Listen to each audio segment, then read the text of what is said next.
Hey, this is Alan Stein, leadership performance coach, and you are listening to Success is a Choice with Jamie Beckler. Providing insights to help you grow your business, improve yourself, and add value to those around you. You're listening to the Success is a Choice podcast, where you get a peek into the lives of industry leaders as they share their stories with you.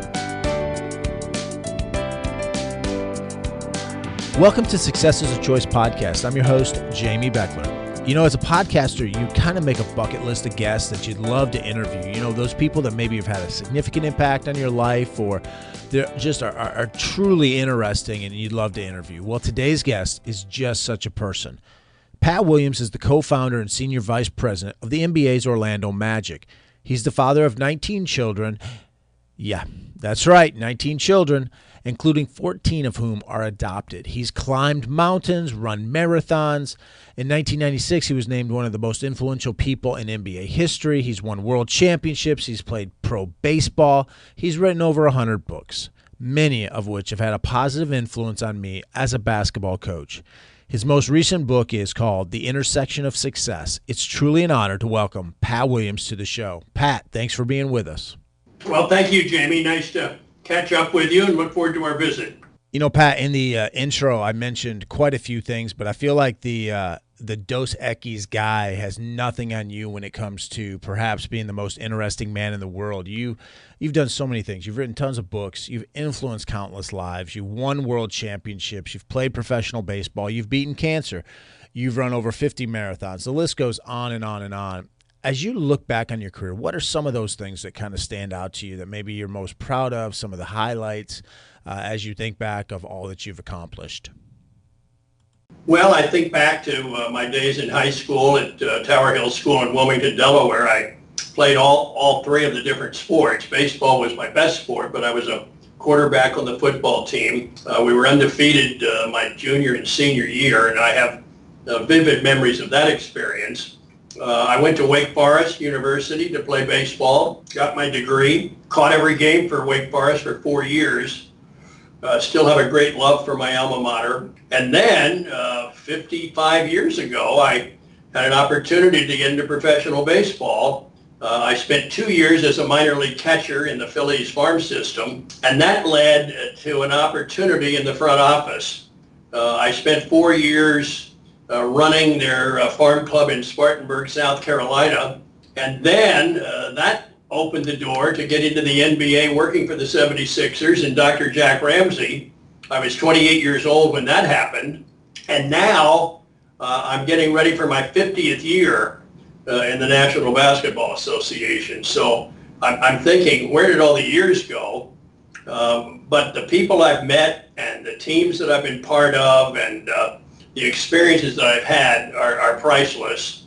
I wouldn't really trade anything that's happened in my life. I look back and I've been very, very fortunate. Living proof, by the way, that when your best talent intersects with your strongest passion, that's where you want to live and work and get paid. And that's been my case. That's certainly been my situation. I'm sure that a lot of people ask you, what's the secret of success? What's been the secret of your success, or what have you seen in others through the years? And you kind of threw that into one book, Intersection of Success. Talk to us a little bit about that book and how it came about, and what are some of your favorite parts of that book? Well, Jamie, I've been studying success for many, many years, and I've observed people who are successful, and I've come to the conclusion, and I tell young people this when they seek advice, when your greatest talent, when your best skill intersects with your strongest passion, right there at that intersection, I call that the sweet spot in your life. And that's where you want to spend your time. That's where you want to get educated. That's where you want to work. That's where you want to get paid every 2 weeks. Right there in that crosshairs where your best talent intersects with your strongest passion. And if you'll do that, I can assure you that you're going to have a life that is meaningful and fulfilling and productive. And so the earlier in life that you can figure out what your best talent is and what your greatest passion is, the better your life's going to be. And And I don't think it's ever too early in life to figure that equation out. And that's where parents and grandparents and coaches and teachers come in, encouraging young people to really start thinking about what they're good at and what they love to do. And the earlier you can get started on that, the better. It seems like in today's day and age, more and more athletes have more and more talent maybe than ever, and business people have more resources and more information available to them. But why do you think some people maybe fail to live up to their potential or fail to translate that talent into success? Well, Jamie, it may be because they feel obligated to go into some field perhaps that their parents want them to go into, or their teacher or professor wants them to go into, and it's not really what they want to do in life. I run into quite a number of people who are on in years and they're on into their career, but they're not really doing what is fulfilling for them. Yes, they're making a nice salary, and yes, they are able to take care of their family, but deep down, as I'm listening to them, they're not really doing what they would love to do. Most of them want to get into pro sports and make their living there, and in most cases, I have to discourage them because a 45-year-old lawyer who is making, $500,000 a year is not going to, is not going to be doing anything like that, working in the group sales department, as an entry-level employee. So I've got to break the news to them that, just stay where you are and do what you're doing. And if you love basketball, well, coach a youth team on the weekends. Coach a YMCA team. Something like that. But I think that goes right back to get into what you love to do. And the earlier in your life you can do it, the better. Now, you have drafted or traded for some amazing players through the years, like Charles Barkley, Dr. J, Shaquille O'Neal, Anthony Hardaway. The list goes on and on. You have a very keen eye for talent, but when you are evaluating someone, how do you know if they are going to be successful or reach their potential? Well, it's a good question, and there's no guarantee that you're going to read every player correctly. You can spot the talent. You go see them play enough and watch them, you can definitely spot the talent. But the real key is how badly do they want it? How hard are they willing to work? When they start getting paid, enormous sums of money, is that going to affect them? And how they go about, their new career in sports.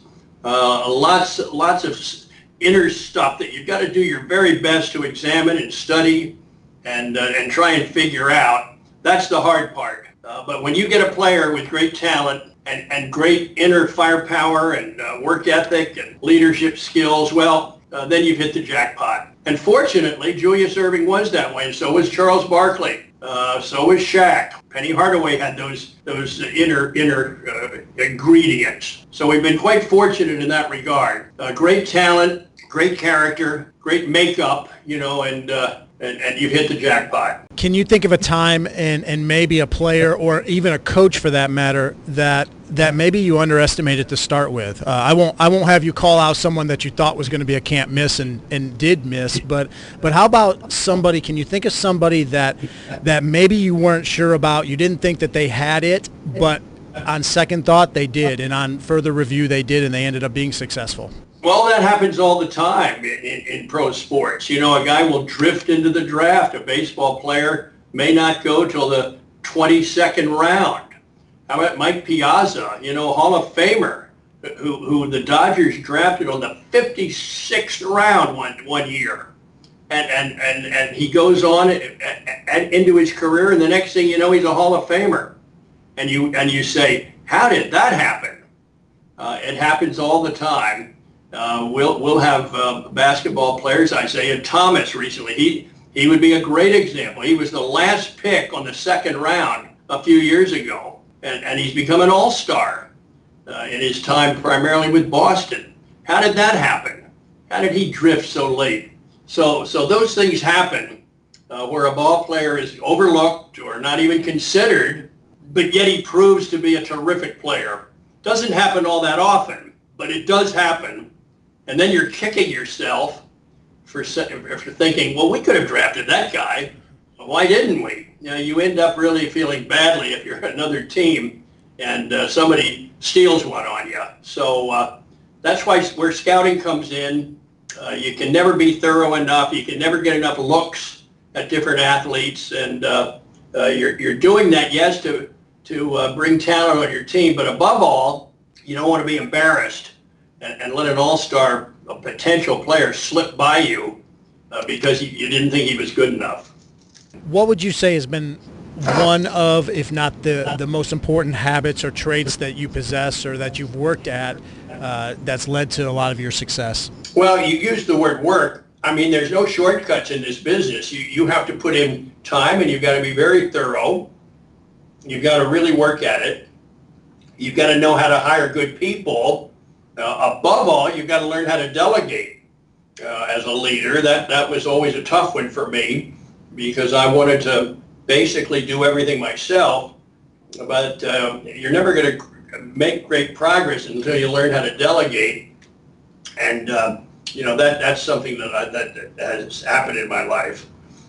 And above all, you've got to come to work every day excited, enthusiastic, energetic about that particular day, and really be into it. John Wooden years ago made a great statement. He said, make each day your masterpiece. It's good advice for all of us. And I've tried to live my life and my career in that manner. Yeah, you've written quite a few books on John Wooden through the years. He was very instrumental in impacting my life as a young coach and getting me in the coaching profession. But share with us a little bit on how you go about the process of deciding which books to write. It's said that everybody has a book inside of them. You apparently have hundreds of books inside of you. But what is your inspiration? How do you decide what to write about? Well, you never know where a book idea is going to come from. It can come from anywhere. It might be something you see on a trip. It may be something you read, and the idea hits you. You may be reading about some person from history, perhaps, that really registers. Something that happens, perhaps, in the news, and you begin to think, boy, that's a topic that's timely. Then the key, however, is finding a publisher who's interested. You can have all the ideas in the world, but it sure helps when a publisher hears the ideas and says, that's a book we'd like to work with you on. Let's start talking details. Let's get a contract ready and figure out how we're going to do this. That's the good news. I still have many ideas. I've got 3 books that are coming quite soon, which will take the total to 107. But I still have quite a number of books that are still percolating and that I'd like to write in the years ahead. So we'll see where all that leads. And I interviewed on my radio show last week a historian who has just written about Winston Churchill. We had a wonderful interview. And afterwards, I found out he's 92 years old. And sharp as a tack. I mean, it was amazing to me. Just on top of every detail. 92. So when I finished, I was highly inspired. I'm 77, and based on that man's life, I've got 15 more years to catch him. So hopefully, I can continue to write and write in a way that the people are benefited. Well, I can tell you for a fact that your books have personally impacted me and benefited my teams throughout the years. I love hearing that you have 3 more books coming out. When can we expect these to be released? Well, they're all finished. They're all finished. We're just waiting to, for the publisher to tie up all the loose ends, and they'll be coming out. One book will be out before Christmas, and 2 books will be out early next year. So. And then there's some more in the pipeline that we got to get busy on. So it's going to be, the next 12 months are going to be very hectic, no question. And once you write a book, you got to go out and promote it. Writing it and getting it out is one thing, but then you've got to go out and work the media and figure out ways to get people interested in your book and put some promotional muscle behind it. So that all lies ahead as well. You know, as you write these books, is there a certain inspirational type place that you like to go to write your books, or do you just stick mainly to your office?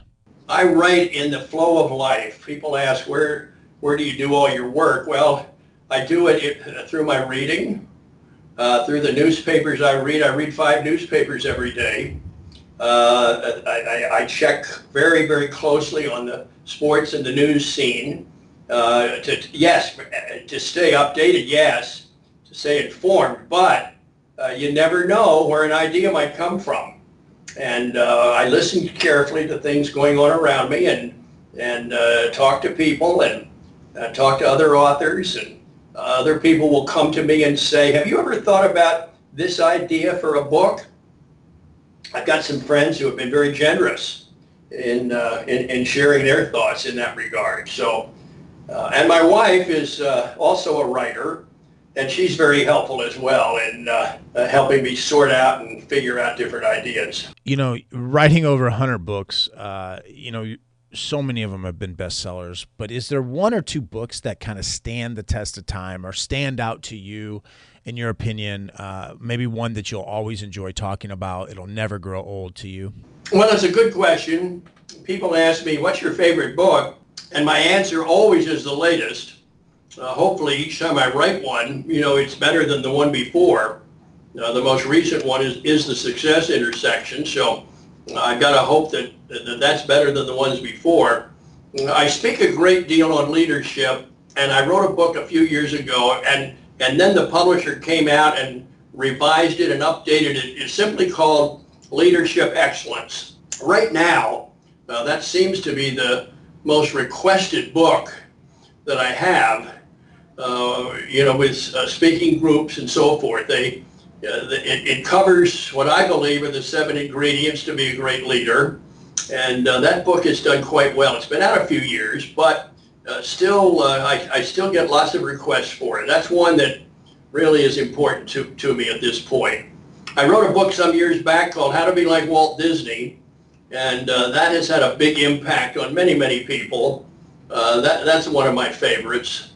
And as you mentioned, my 4th book on John Wooden will be out Feb 1. So I got to know Coach Wooden late in his life, and he was very, very gracious in allowing me to dive into his life and write about him. The Coach Wooden books have meant a great deal to me, and as I hear from other people, Coach Wooden still speaks to them through these different books. Well, you're definitely an accomplished writer. Obviously, when you write over 100 books, and most of them are bestsellers, but the word going around the street is that you're kind of a crazy avid reader that tries to finish reading a book each day. Any truth to that rumor? Well, or more. Yes, I do. My people ask me, well, what do you do? Well, what about your vacations? And what do you do with your free time? And the answer is very simple. I read. I read history. I read sports. I read Christian inspiration. I read presidential biographies. I read some current events. And I will tuck in, into my man cave at home, usually about 8 o'clock. I've got a nice comfortable chair with a leg rest, and I will read from 8 to midnight every night. Usually go to bed around midnight. And during the day, if I can grab a few minutes sitting in a traffic jam, for example, or waiting in a doctor's office, I always have a book with me. And on good days, and I read 5 or 6, 7 books at the same time. I read from this one and then I'll switch over to that one. And on any given day, I'll be coming to the end of a book. Some nights I'll be coming to the end of a couple of books. And then they go into a big box, and I've got a library that's being established down at our church, First Baptist Church in Orlando. And, I couldn't begin to house all these books at home. My book collection now is approaching 20,000 books. And so the church has been very gracious, and at some point we're going to have a big Pat Williams library there. Pat, you are such an avid reader. Do you also listen to audiobooks or read books on Kindle or some sort of tablet? No, I don't. No, I love to hold the book. I love the feel of the book. I love the smell of a book. I always have a pen with me so that I can mark if I come across a story or an anecdote. Much of the research for my own books, comes from the books that I'm reading.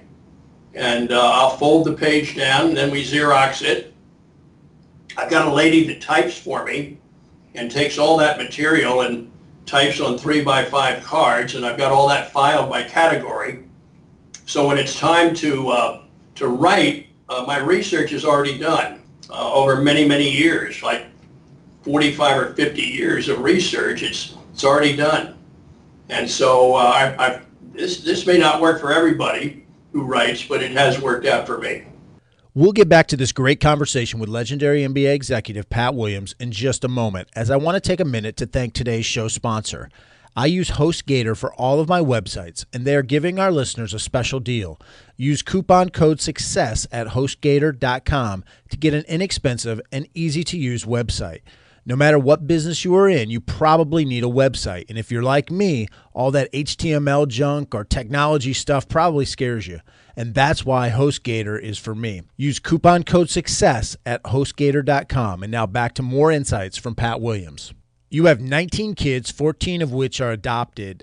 Talk about raising that many kids, as well as walk us through your decision to adopt. Well, the kids, they're all adults now.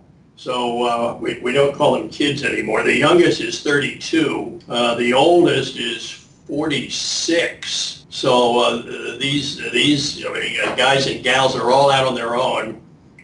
We have been presented with 17 grandchildren at this point. The adoption, they were all adopted from other countries. My wife and I were intrigued by foreign adoption. South Korea, the Philippines, Romania, and Brazil are the 4 countries where we went and brought the children, as our children under our roof. That was from 1983 to 1993 that they arrived. And it's been an interesting adventure, that's for sure. It wasn't easy, particularly, there was one year when 16 of them were all teenagers at the same time. We'll never forget that experience. But we got them all up and out and on their own, and they're all making their way in life. So, and we're still in touch with them. We hear from not all of them every day, but we certainly hear from the children quite regularly. Looking back at how you raised your children and looking at today's society and culture, would you still raise them the same way as you did back in the 80s and the 90s? Yes. In fact, it's been very encouraging to see our children raising their children now. And every now and then I will say, well, how are you doing with this? And they will say, well, we're just doing and doing everything that you taught us, Dad, when you were raising us. And I say, that's good news. Glad to hear that you thought I was doing it the right way. And it is kind of cool to see them raising their children, in the same mindset that I did many years ago. So yeah, I think kids are kids. They want to be. They need discipline. They need love. They need your time. They need your attention.